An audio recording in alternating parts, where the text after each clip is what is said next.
Hi hello నమస్తే welcome back to iDream media. ఈరోజు మనతో ఉన్నారు పర్సనల్ ఫినాన్స్ ఎక్స్పర్ట్ అయిన విజయ్ కర్ణం గారు. So welcome back to new series. ఈ సిరీస్లో ముఖ్యంగా ఎన్ఆర్ఐకి సంబంధించిన ఇన్వెస్ట్మెంట్స్ ఆప్షన్స్ అండ్ వాళ్ళకి సంబంధించిన ఫైనాన్స్ విషయాలన్నీ కూడా డిస్కస్ చేయడం జరుగుతుంది. ఈ సిరీస్లో భాగంగా ఇది episode 1. Let's go. Hi sir. Hello అండి. సార్, ఎన్ఆర్ఐకి సంబంధించిన కొన్ని అప్డేట్స్లో భాగంగా మ్యూచువల్ ఫండ్స్ కొన్ని ఎన్ఆర్ఐస్ యొక్క ఇన్వెస్ట్మెంట్స్ యాక్సెప్ట్ చేయవు అని తెలుస్తూ ఉంది. ముఖ్యంగా ఎగ్జాంపుల్ చూసుకుంటే యూఎస్, కెనడా నుంచి ఉండే పర్సన్స్. అవునండి. రీజన్స్ ఏంటి? ఎటువంటి కంప్లైంట్స్ మీద వీటిని యాక్సెప్ట్ చేయట్లేదు అంటారు? సో దీని వెనకాల ఒక 2 థింగ్స్ ఉన్నాయండి. అది నేను ఇన్ డీటెయిల్గా చెప్తాను. ఫస్ట్ మేజర్ థింగ్ మనం అర్థం చేసుకోవాల్సింది ఏంటి అంటే, అన్ని కంట్రీస్ వాళ్ళ దగ్గర యాజ్ అన్ ఎన్ఆర్ఐ అన్ని కంట్రీస్ వాళ్ళ దగ్గర అన్ని ఏఎంసీస్ దగ్గర ఇన్వెస్ట్మెంట్స్ యాక్సెప్ట్ చేయరండి. Because of the regulations. ఆ country regulations, Indian country regulations అవి కొన్ని కంట్రీస్కి చేంజ్ అవుతూ ఉంటాయి. ఆస్ట్రేలియాకి, సింగపూర్కి విల్ బి డిఫరెంట్, యూఎస్కి will be different, Canada will be different, యూకేకి విల్ బి డిఫరెంట్ అనమాట. సో ఎందుకు ఇట్లా చేంజ్ చేస్తుంటారు అంటే, మనకి 2 కంట్రీస్ మధ్యలో బైలెటరల్ అగ్రిమెంట్స్ ఉంటాయి, ప్లస్ డ్యూయల్ టాక్సేషన్ లాస్ కూడా ఉంటాయి అన్నమాట. సో ఈ నెంబర్ ఆఫ్ కంప్లైన్సెస్ వల్ల, నెంబర్ ఆఫ్ రెగ్యులేషన్స్ వల్ల ఈ ఏఎంసీస్ కూడా ద వే దే వర్క్ అనేది విల్ బి కంప్లీట్లీ డిఫరెంట్ అనమాట. సో ఇప్పుడు మనం ఈ వీడియోలో మనం ఓన్లీ యూఎస్, కెనడాకి రిలేటెడ్ గురించి ఒకసారి తెలుసుకుందాము. దీంట్లో ఫస్ట్ మనకు వచ్చేసేది అక్కడ మనకి యూఎస్ రెగ్యులేషన్స్లో మనకు ఫస్ట్ వచ్చేసేది ఫట్కా అనమాట. మనకి ఏమవుతుందంటే, foreign account tax complaints act based on this ఏమవుతుందంటే, యూఎస్లో అక్కడ వాళ్ళు ఫైలింగ్ చేయడం కానీ, వాళ్ళ ట్యాక్స్ రిపోర్టింగ్ కానీ, ఇక్కడ యూఎస్లో ఏఎంసీ ఎలా వర్క్ అవుతుందో వాళ్ళు రెగ్యులర్గా ఎప్పటికప్పుడు వాళ్ళకి అప్డేట్ చేస్తుండాలంటే. ఇట్స్ ఏ టీడియస్ ప్రాజెక్ట్, అంటే చాలా లెంతీ ప్రొసీజర్. అన్ని ఏఎంసీస్ అంత హ్యాండిల్ చేయలేవు. మన దగ్గర 45 ఏఎంసీ కంపెనీస్ ఉన్నాయి, అసెట్ మేనేజ్మెంట్ కంపెనీస్ ఉన్నాయి. స్టార్టింగ్ ఫ్రమ్ ఎస్బీఐ, లీస్ట్కి వచ్చేసి క్వాంట్ కానీ, లేకపోతే పీపీఎఫ్ఏ కానీ, చిన్న చిన్న ఏఎంసీస్ కూడా ఉంటాయి. ఒక 5,000కి 10,000 ఏఎంసీస్ కూడా ఉంటాయి అన్నమాట. చిన్న చిన్న ఏఎంసీస్ ఇంత పెద్ద రెగ్యులేషన్స్ కానీ, ఇంత డాక్యుమెంటేషన్ ప్రాసెస్ వాళ్ళు తీసుకోలేరు. అండ్ మోర్ ఓవర్ వాళ్ళ ఆపరేషన్ పాయింట్ ఆఫ్ వ్యూలో కూడా అక్కడ నుంచి అక్కడ ఉన్న వాళ్ళ వ్యాలిడేషన్ కానీ, లేకపోతే బ్యాక్గ్రౌండ్ చెక్స్ కానీ ఇవన్నీ కరెక్ట్గా చేయలేరు. ఎందుకంటే ఇది one of the background checks ఎందుకు చేస్తారంటే, prevention of money laundering act కూడా మనం ఇండియాలో ఉంటుంది కాబట్టి they need to take care of these things అనమాట. సో పెద్ద పెద్ద ఏఎంసీస్కి ఏమవుతుందంటే, వీళ్ళకి ఎక్స్పెన్స్ రేషియో మనం 0.5%, 1%, 2% అంటాం కదా. వీళ్ళ ఏఎంసీ వాళ్ళ ఎక్స్పెన్సెస్ మొత్తం దాంట్లోనే ఇంక్లూడ్ అయి ఉంటాయి. ఎప్పుడైతే ఈ NRI investments, heavy investments out side నుంచి తీసుకోవాలనుకున్నప్పుడు ఖర్చు కూడా ఎక్కువ అవుతుంది.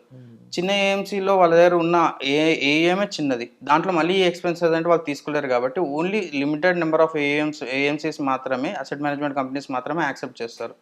దాంట్లో ఇవే ఉన్నాయని నేను ఇంకా డీటెయిల్గా చెప్తాను. ఫస్ట్ వచ్చేసి మనకి యూఎస్ రెగ్యులేషన్స్ అంత స్ట్రిక్ట్గా ఉంటాయి, అందరు ఏఎంసీస్ యాక్సెప్ట్ చేయరన్నమాట, NRIs from US. And second వచ్చేసి మనకి ఇండియాలో కూడా ఒక యాక్ట్ ఉంటుంది, ఫెమా ఉంటుంది.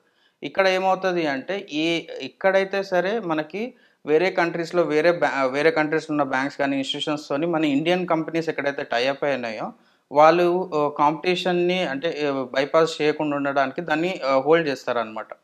అది ఫస్ట్ థింగ్. సెకండ్ థింగ్, ఇక్కడ కూడా మనకి సేమ్ అక్కడ మనకి ఫట్కాకి ఎట్లాగా మనకి ఇది డిఫరెన్స్ ఉంటుంది, ఇక్కడ ఫెమాలో కూడా documentation will be very heavy. And ఇక్కడ రిపోర్టింగ్ కానీ, ఇక్కడ ఫైలింగ్ కానీ, it will be completely almost equivalent to US regulations అనమాట. సో ఈ డిఫరెన్సెస్ వల్ల మనకి ఈజ్ ఆఫ్ డూయింగ్ బిజినెస్ అనేది చాలా రిస్ట్రిక్టెడ్ అయిపోతుంది. ఓన్లీ టు ద లిమిటెడ్ ప్లేయర్స్కి మాత్రమే యాక్సెస్ ఉంటుంది. అండ్ ఎన్ఆర్ఐ వాళ్ళకి అసలు ఆప్షన్స్ లేవా అంటే అట్లనే ఏం లేదండి. There are number of options in mutual funds industry also, and there are many different ways కూడా యూజింగ్ దేర్ మనకి లీగల్ ఫ్రేమ్వర్క్లో ఎక్కడెక్కడ మనకు అలా ఉందో, ఎంత లిమిటేషన్స్ ఉన్నాయో. కొన్ని రీసెంట్ ఆపర్చునిటీస్ కూడా వచ్చాయి. ఏఎఫ్ కానీ, ఏఎఫ్లో కూడా మనకి రీసెంట్గా కొన్ని ఏఎంసీస్ ఏఎఫ్ రిలేటెడ్ ఫండ్స్ కూడా రిలీజ్ చేశారు. సో వాళ్ళు ఎలా అంటే డాలర్ డినామినేషన్లో కూడా యాక్సెప్ట్ చేస్తున్నారు, కానీ రిస్ట్రిక్టెడ్ టు సమ్ కంట్రీస్ మాత్రమే అనమాట. So every one will be different, every NRI will be different, వాళ్ళ రిక్వైర్మెంట్స్ విల్ బి డిఫరెంట్, వాళ్ళ ట్యాక్సేషన్ ఎలా ఉందో కన్సిడర్ చేసుకోవాలి. వాళ్ళు ఎప్పుడైతే అమౌంట్ ఇన్వెస్ట్ చేస్తున్నారో how easy it is to take back to their own country, అది ఫస్ట్ థింగ్. లేదు వాళ్ళు ఇండియాలోనే ఉన్నారు, ఇండియాలోనే వాళ్ళ రిటైర్మెంట్ ప్లాన్ చేసుకుంటున్నారంటే ఎంత ఈజీగా వాళ్ళకి ఇక్కడ కార్పస్ అనేది లిక్విడేట్ చేసుకోవడానికి ఈజీ ఉందనేది కూడా చూసుకోవాలి. ఎందుకంటే ఈ రెగ్యులేషన్స్ కానీ, ఈ రెగ్యులేటర్ రిస్క్ అంటామండి మనం జనరల్గా చెప్పాలంటే రెగ్యులేటర్ రిస్క్. మనం ఏదైనా ఇన్వెస్ట్మెంట్ చేస్తున్నామంటే మార్కెట్ రిస్క్ ఒకటే చూస్తారు అందరూ, కానీ రెగ్యులేటరీ రిస్క్ కూడా మనం చూడాలి. ఎందుకంటే కొన్ని రిస్ట్రిక్టెడ్ కంట్రీస్ నుంచి ఇన్వెస్ట్మెంట్స్ అసలు యాక్సెప్ట్ కూడా చేయరు అనమాట. సో ఆర్బీఐ రెగ్యులేషన్స్ అలా ఉంటాయి. సో మనం ఎప్పుడైతే ఈ రెగ్యులేటరీ రిస్క్ని కూడా ఒకసారి కన్సిడర్ చేసుకుంటే మన investment will be safe. And moreover down the line same మనం జనరల్గా ఇండియన్ ఇన్వెస్టర్స్ ఎట్లాగా కాంపౌండింగ్ ఎఫెక్ట్ కానీ ఎట్లాగా పర్సంటేజ్ ఆఫ్ రిటర్న్ ఎట్లా గ్రోత్ ఎట్లా బెనిఫిట్ తీసుకుంటున్నారో ఎన్ఆర్ఎస్ కూడా సేమ్ అట్లాగా తీసుకోవచ్చు అనమాట. Coming back to the number of AMCs which are accepting this అంటే మోస్ట్లీ చాలా ఈజీగా అయ్యేటివి మాత్రం ఆదిత్య బిర్లా అవుతుంటుంది, క్వాంట్ అవుతుంటుంది, సుందరం అవుతుంటుంది, అండ్ నిపాన్ అవుతుంటుంది. అండ్ కొన్ని రిస్ట్రిక్షన్స్తోని ఎస్బీఐ, కోటక్, పీపీఎఫ్ఏ ఉంటుంది. అండ్ ఎక్స్క్లూజివ్ ఓన్లీ ఎన్ఆర్ఐ ఇన్వెస్టర్స్కి చేసే ఏఎంసీస్ కూడా ఉన్నాయి అనమాట మన ఇండియాలో.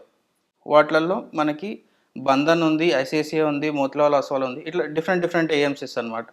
అండ్ వీళ్ళకి కావాల్సిన డాక్యుమెంటేషన్ ఏమేమి కావాలి అంటే మనకి ఫట్కా కాంప్లైన్సెస్ ఒకటి, కేవైసీ డాక్యుమెంటేషన్లో PAN card, overseas address proof కావాలి, అండ్ నెక్స్ట్ వచ్చేసి ఓసీఐ కార్డు ఉండాలన్నమాట. And bank account NRI account hold చేస్తే it will be more than sufficient. And once regular ఇన్వెస్టర్స్కి అన్నీ ఆన్లైన్లో అయిపోతుంటాయి, కానీ ఎన్ఆర్ఐకి ఫిజికల్ మోడ్లో ఇవ్వాల్సి వస్తుంటుంది. సో అక్కడ మీకు అడ్వైజర్ రోల్ కానీ ఒక ట్రస్టెడ్ పర్సన్ కానీ it will be more helpful for them అనమాట. లాంగ్ టర్మ్ ప్లానింగ్ కూడా he will be more helpful. So ఇట్లా మనం ప్లాన్ చేసుకుంటే డెఫినెట్గా even though there are restrictions, అన్ని ఏఎంసీస్ యాక్సెప్ట్ చేయకపోయినా కానీ ఉన్న ఏఎంసీలో ది బెస్ట్ తీసుకొని బెస్ట్ వాళ్ళకి రిటర్న్స్ ఇచ్చే ఛాన్సెస్ అయితే మనకు ఉన్నాయి అనమాట. అండ్ ముఖ్యంగా ఇందులో ఫ్యూ లేమెన్ డౌట్స్ కూడా ఉన్నాయి సార్, జనరల్గా అందరికీ అర్థం అవడం కోసం అడుగుతూ ఉన్నాను. ఫస్ట్ థింగ్, ఎన్ఆర్ఎస్గా ఉన్న వాళ్ళు ఇక్కడి నుంచి వాళ్ళ పర్సన్స్ నుంచి ఇన్వెస్ట్మెంట్స్ చేయొచ్చా? అలా చేసినా కూడా మనీ ట్రాన్స్ఫర్ చేయాల్సి ఉంటుంది కదా, దాని మీద ట్యాక్సేషన్ ఆ ప్రొసీజర్లో ఎట్లా ఉంటుంది సిచ్యువేషన్ అనేది. రెండోది, మీరు మనీ విత్డ్రాల్ గురించి చెప్పారు. ఇన్ కేస్ వాళ్ళు అక్కడ సెటిల్ అయ్యే వాళ్ళు అయితే అప్పుడు సిచ్యువేషన్ ఏంటి? అది ఇండివిజువల్ కేసెస్కి మనం మాట్లాడవచ్చు అండి, అది కంప్లీట్గా జనరలైజ్ చేసి మాట్లాడలేము. సో దీనికోసం పర్సనల్ అపాయింట్మెంట్స్ ప్లాన్ చేస్తున్నారు? డెఫినెట్గా అండి. ఎందుకు అంటే ఇప్పుడు పేరెంట్స్కి వాళ్ళకి మంత్లీ మెయింటెనెన్స్కి కానీ మంత్లీ రిక్వైర్మెంట్కి కూడా కొంతమంది అమౌంట్ పంపించేది ఉంటుంది. వాళ్ళ cases will be different.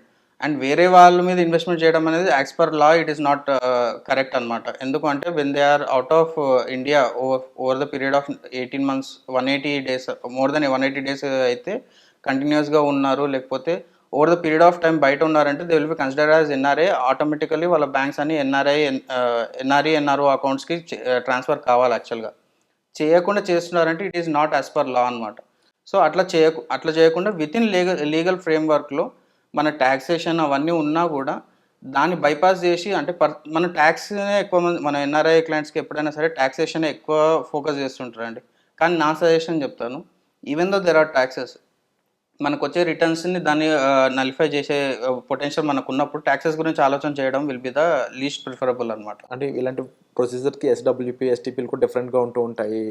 So ఇవన్నీ ప్రాక్టికల్ డౌట్స్ కాబట్టి బహుశా మీరు ఇండివిజువల్గా నెంబర్స్ కాల్ చేసి డిస్ప్లే అవుతున్న నెంబర్స్కి సార్తో పర్సనల్ అపాయింట్మెంట్ అనేది తీసుకున్నట్లయితే ఇటువంటి ప్రాక్టికల్ డౌట్స్ సాల్వ్ చేసుకుంటూ మీరు ఒక రైట్ ఇన్వెస్ట్మెంట్ని ఇండియాలో చేయడానికి స్కోప్ ఉంటుంది. ఇక్కడ ఉన్న ఏఎంసీ కంపెనీస్లో, మ్యూచువల్ ఫండ్స్లో చేయడానికి ఉంటుంది. సో దీనికి సంబంధించి మీకు స్పెక్యులేట్గా ఎటువంటి డౌట్స్ ఉన్నా సరే మీరు ఇమీడియట్గా పర్సనల్ అపాయింట్మెంట్స్ అనేవి ఓపెన్గా ఉన్నాయి కాబట్టి డిస్ప్లే అవుతున్న నెంబర్స్ కాల్ చేసి మీరు విజయకర్ణం గారితో డైరెక్ట్గా మాట్లాడవచ్చు. అండ్ ఆల్రెడీ జూమ్ కాల్స్ కూడా అవైలబుల్గా ఉన్నాయి. సో మీకు ఎటువంటి డీటెయిల్ కావాలన్నా మీరు కామెంట్ సెక్షన్లో మెన్షన్ చేసినా సరే టీమ్ అనేది మీకు రెస్పాండ్ అవుతుంది. Thank you so much for that. Thank you అండి.